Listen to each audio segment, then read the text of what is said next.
అందరికీ నమస్కారం. Welcome to it's TV. ప్రస్తుతం మనతో పాటు ఉన్నారు ప్రముఖ ఆధ్యాత్మికవేత్త ప్రొఫెసర్ డాక్టర్ ముల్లపూడి సత్యనారాయణ మూర్తి గారు. గురుగారితో మాట్లాడి మనకున్న సందేహాలన్నిటిని కూడా నివృత్తి చేసుకునే ప్రయత్నం చేద్దాం. నమస్కారం గురుగారు. నమస్కారం మా దాక్షాయిని. గురుగారు, అసలు ఎంత ట్రై చేసినా కొన్ని అచీవ్ చేద్దామని సాధించాలని అనుకున్నప్పటికీ అలా దగ్గర దాకా వెళ్ళి ఏమి రిటర్న్ రాకుండా ఉండడం, అవకాశాలు దొరకకపోవడము, మంచి పేరు తెచ్చుకోవడానికి ఎంతో టైం తీసుకొని ఇమ్మీడియట్ గా చిటికలో అది పోవడము, ఇవన్నీ కూడా జరుగుతూ ఉంటాయి కదా. ఎంత దేవుడికి మొక్కుకున్నప్పటికీ కొంతమందికి ఎలా ఎందుకు జరుగుతుంది అని అంటే నరదిష్టి ఉండడం వల్ల, ఏడుపు ఉండడం వల్ల. ఇదే అందరు చెప్పే కామన్ స్టేట్మెంట్. అసలు ఈ నరదిష్టి ఇవన్నీ ఉంటాయా? ఉంటే అసలు ఎలా వీటిని దూరం చేసుకోవచ్చు అంటారు? నరదృష్టి అనేటటువంటిది తగులుతుందో తగలదో తెలియదు కానీ ప్రతి ఒక్కళ్ళు కూడా నరదృష్టి ఉంది, దానివల్లే నువ్వు డెవలప్ అవ్వట్లేదు అంటారు. ఇప్పుడు దానికి ఒక ఎగ్జాంపుల్ చెప్తాను. ఒక ట్రైన్లో మేమంతా కలిసి జనరల్ బోగీలో వెళ్తున్నాం, మేము స్టూడెంట్స్ ఏజ్ అప్పుడు, బాంబేకి. ఆ ట్రైన్ కలకటా నుంచి వస్తుంది. బాంబేలో ఎక్కాము 4 o'clockకి. 7 o'clockకి కొంచెం వెళ్ళిన తర్వాత మాకు కూడా విపిన్ అని ఒకడు వచ్చాడు. వాడు తిండిపోతాడు అనమాట. వాడు ఏం చేశాడు, సరే 7 అయిపోయింది కదా తిందామని ఇలా ప్యాకెట్ ఇలా ఓపెన్ చేశాడు. వాడు తినడానికి వాడికి ఒకడికే తెచ్చుకున్నాడు, మేము చపాతీలు తెచ్చుకున్నాం. వాడు ఓపెన్ చేయగానే ఆ బిర్యానీ తెచ్చుకున్నాడు, చికెన్ బిర్యానీ.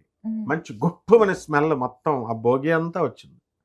అక్కడ ఎక్కిన చుట్టుపక్కల ఉన్న వాళ్ళంతా కూడా బాత్రూమ్ దగ్గర నుంచి అందరూ కూడా ఎంతసేపు నుంచి తిండి లేదు వాళ్ళకి, 2 days నుంచి తిండి లేదు వాళ్ళకి. కలకటాలో స్టార్ట్ అయింది కదా, 1.5 day మినిమం తిండి లేదు వాళ్ళకి.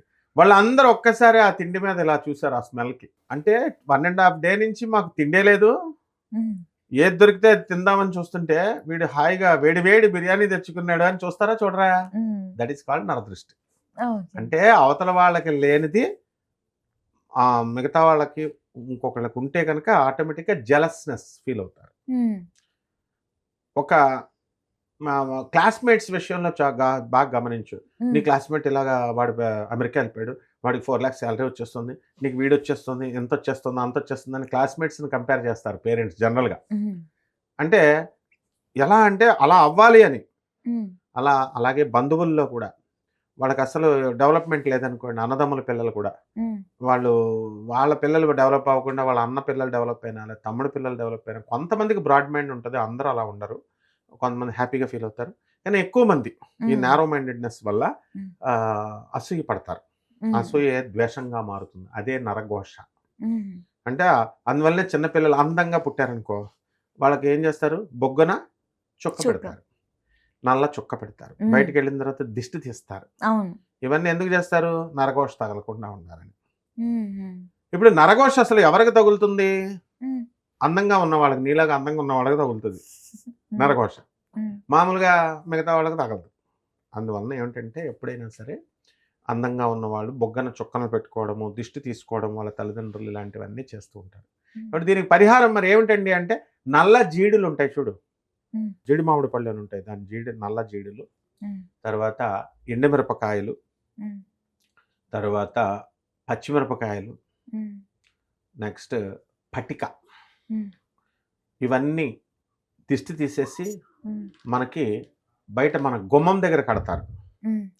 అలాగే బూడిద గుమ్మడికాయ తీస్తాం మనం. బూడిద గుమ్మడికాయ తీసి మనము గుమ్మం దగ్గర కడతాం.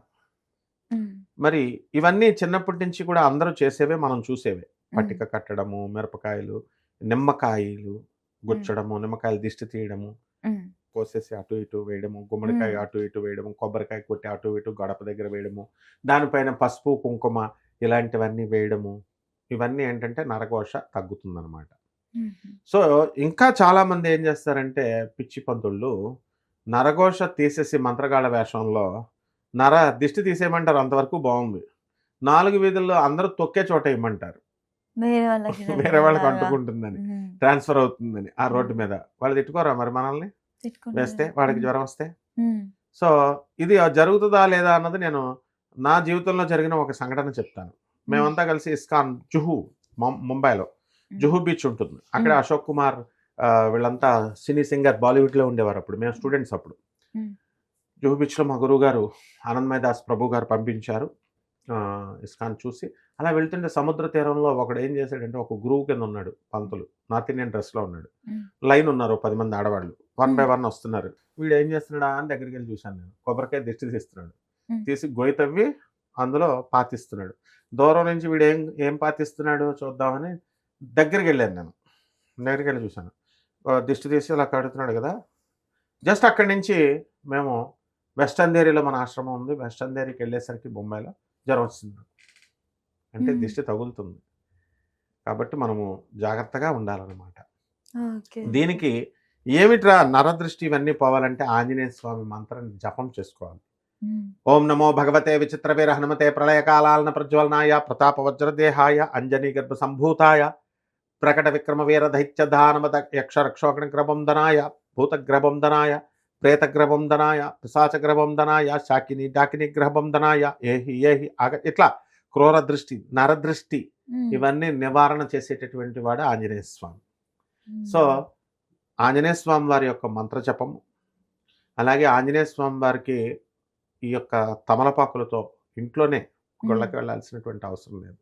ఆ తమలపాకు తీసుకొని దానికి సింధూరంతో మాల కింద వేసుకొని మన ఇంట్లో ఉన్న ఆంజనేయ స్వామి దగ్గర తమలపాకులు పూజ చేసుకొని ఓం హం హనుమతే అన్న మంత్రంతో జపం చేసుకున్నట్లయితే తప్పకుండా 108 మంత్రం జపం ఒక ఎన్ని రోజులు ఒక 11 days చేసుకున్నట్లయితే నరదృష్టి పోతుంది.